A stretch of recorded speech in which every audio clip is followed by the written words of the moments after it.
ಶಿವಮೊಗ್ಗದ ಮಂಜುನಾಥ್ ಅವರ ತಾಯಿ ಸುಮತಿಯವರು ಸಂಪರ್ಕದಲ್ಲಿದ್ದಾರೆ. ಅಮ್ಮ, ಇವತ್ತು ಆಗಿರುವಂತಹ ಈ ದಾಳಿಯನ್ನು ನೋಡಿದಾಗ ಏನನ್ನಿಸ್ತು?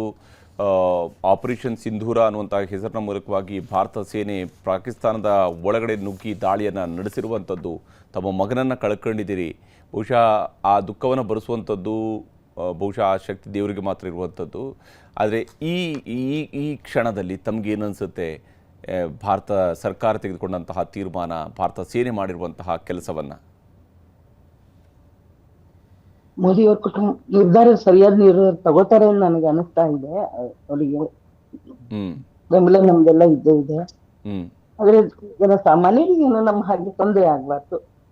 ಪುಂಡಾಟಿಕೆ ಮಾಡೋರ್ನ, ನಮ್ಮ ಸುಮ್ನೆ ಅಮಾಯಕರನ್ನ ಹೊಡೆಯೋರ್ನ ಮಾತ್ರ ಬಿಡಬಾರ್ದು. ನಮ್ಗೆ ಮನಸ್ಸಿನಲ್ಲಿ ಅನಾಯಾಸ ಸುಮ್ನೆ ಹೋಗಿ ಇಲ್ಲಿಂದ ಹೋಗಿ ಅಲ್ಲಿ ಪ್ರಾಣ ತೆತ್ತನಲ್ಲ, ಅವನಿಗೆ ಒಂದು ಮರ್ಯಾದೆ ಸಿಗಬೇಕು ಅಂತ ನಮ್ಮ ಮನಸ್ಸಿನಲ್ಲಿ ಅನಿಸ್ತಾ ಇತ್ತು. ಹಾಗೆ ತಗೋತಾರೆ, ಅವರು ನಿರ್ಧಾರ ತಗೊಂತಾರೆ ಅಂತ ನಮ್ಗೆ ಅನಿಸ್ತಾ ಇತ್ತು. ಹಾಗೆ ಮಾಡಿದ್ದಾರೆ. ಒಂದು ಸಹ ಯಾರಿಗೂ ನಮ್ಮ ಹಾಗೆ ಕುಟುಂಬ ನಿರ್ವಹಣೆ ಮಾಡ್ಕೊಂಡಿರೋ ಹೆಂಗಸರು ಅಥವಾ ಮತ್ತೆ ಜನಸಾಮಾನ್ಯರಿಗೆ ಕಷ್ಟ ಆಗ್ಬಾರ್ದು, ಯಾರಿಗೂ ತೊಂದರೆ ಆಗ್ಬಾರ್ದು ನಮ್ಮ ಅಭಿಪ್ರಾಯ. ನಿಜ ನಿಜ ಸುಮತಿ ಅವರು, ಯಾಕಂದರೆ ಇಲ್ಲಿ ಆಪರೇಷನ್ ಸಿಂಧೂರ ಅಂತೇಳಿ ಹೆಸರಿಟ್ಟಿದ್ದಾರೆ. ಸಿಂಧೂರ ಅಳಿಸುವಂತಹ ಕೆಲಸವನ್ನು ಉಗ್ರರು ಮಾಡಿದರು. ನಿಮ್ಮ ಸೊಸೆಯೂ ಕೂಡ ಅಲ್ಲಿ ಅವತ್ತು ಇದ್ದರು. ಅವ್ರಿಗೂ ಹೋಗಿ ಮೋದಿಗೆ ಹೇಳು ಅಂತ ಹೇಳುವಂಥ ರೀತಿಯಲ್ಲಿ ಅವರ ಮೇಲೂ ಕೂಡ ಮಾತಾಡ್ಕೊಂಡು ಹೋಗಿದ್ರಂತೆ ಉಗ್ರರು ಅನ್ನೋಂಥ ಅವರು ಕೂಡ ಹೇಳ್ಕೊಂಡಿದ್ರು. ಬಹುಶಃ ಇವತ್ತು ಮೋದಿಯವರಿಂದ ಆ ಉತ್ತರ ಸಿಕ್ಕಿದೆ ಅಂತೇಳಿ ಅನ್ಸುತ್ತಾ? ಇನ್ನು ನೋಡೋಣ, ಸಿಗಬಹುದು, ಸಿಗುತ್ತೆ. ಹೇಗೆ ನಡ್ಕೋತಾರೆ, ಹೇಗೆ ಕುಟುಂಬದಲ್ಲಿ ಯಜಮಾನ ಕಷ್ಟ ಬಂದಾಗ ಹೇಗೆ ನಮ್ಮನ್ನು ಸಾಕ್ತಾನೆ ಅದೇ ರೀತಿ ಅವರು ನಮ್ಮನ್ನು ನೋಡ್ಕೊಂತಾರೆ, ನಮ್ಮ ಭರವಸೆ ಇದೆ. ಹಾಗೆ ಮುಂದುವರಿತಾರೆ ನಾನು ಅನ್ಕೊಂಡಿದ್ದೆ.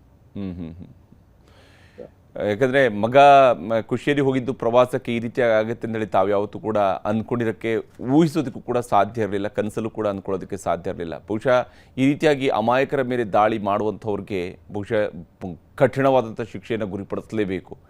ಈಗ ನಡೆಸಿರುವಂತಹದ್ದು ಒಂದು ಸ್ವರೂಪದ ದಾಳಿಯ ಮೂಲಕವಾಗಿ ಒಂದು ಶಿಕ್ಷೆಯನ್ನು ಗುರಿಪಡಿಸುವಂಥ ಕೆಲಸವನ್ನು ಈಗ ಭಾರತ ಮಾಡ್ತಾ ಇದೆ. ನಮ್ಮ ಅಭಿಪ್ರಾಯನೂ ಅದೇನೇನೆ.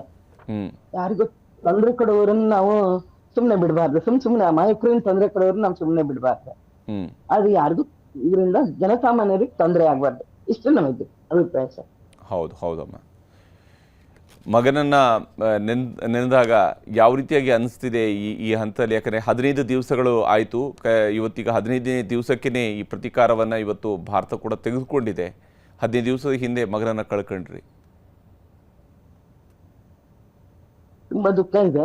ಅದನ್ನ ಹೇಳ್ಕೊಳಕ್ ಆಗಲ್ಲ. ಇನ್ನೊಬ್ರಿಗೆ ಹೇಳಿ ನಾವು ಅದನ್ನ ಎಕ್ಸ್ಪ್ರೆಸ್ ಮಾಡೋರು ಅಲ್ಲ. ನಮ್ಮನ್ನ ದುಃಖ ನಾವೇ ನುಂಗ್ಕೊಂಡು ನಾವು ಸಮಾಧಾನ ಪಟ್ಕೊಂಡು ಏನೋ ನಾವು ಮುಂದಿನ ಜೀವನ ನಮ್ಮ ಮಗನಿಗೋಸ್ಕರ ನಾವು ನೋಡ್ಕೋಬೇಕು ಅಂತ ನಾವು ತೀರ್ಮಾನ ಮಾಡ್ಕೊಂಡಿದೀವಿ. ನಾವೆಲ್ಲರೂ ನಮ್ಮ ಕುಟುಂಬದ ಒಗ್ಗಟ್ಟಿನಿಂದ ಬಂಧು ಬಾಂಧವರೆಲ್ಲ ಇದ್ದಾರೆ, ನಮ್ಗೆ ಎಲ್ಲ ನೋಡ್ಕೊಳ್ಳೋರು ಇದ್ದಾರೆ.